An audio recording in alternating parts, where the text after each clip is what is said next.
On a cool and windy spring day in 1942, the Soviet prisoner of war, Andrei, arrives at the Titran fishing village, along with 150 other captives.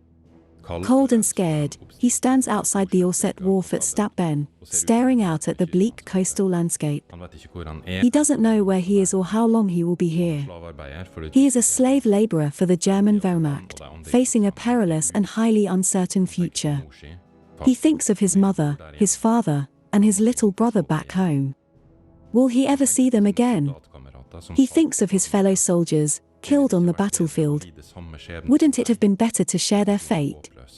It's a hopeless situation. The German commander loudly reprimands the terrified prisoners.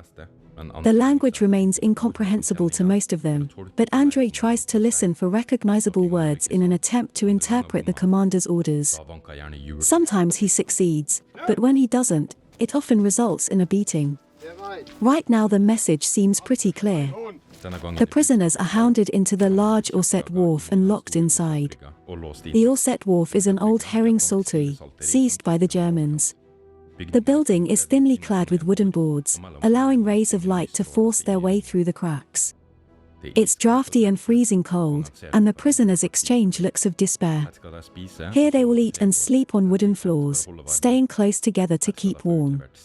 They will be assigned strict rations, consisting mainly of meager portions of fish with potatoes or cabbage. Hard physical labor awaits Andrei and the other POWs.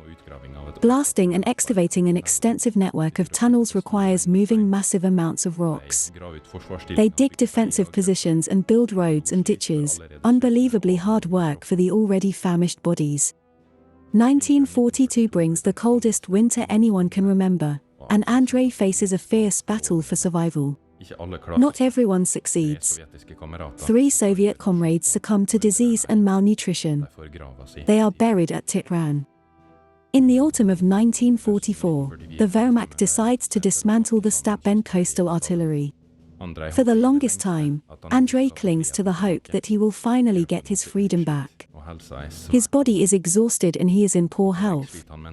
He is also struggling mentally after years of distress and longing for his loved ones back home. Whatever hope he had is brutally shattered as the camp commander orders all the POWs back aboard the prison ship. They are to construct a new coastal battery on Skardsøya in Moray and Romsdal. For Andrei and the other prisoners, the nightmare they have been forced to endure on Titran was just a taste of what awaits.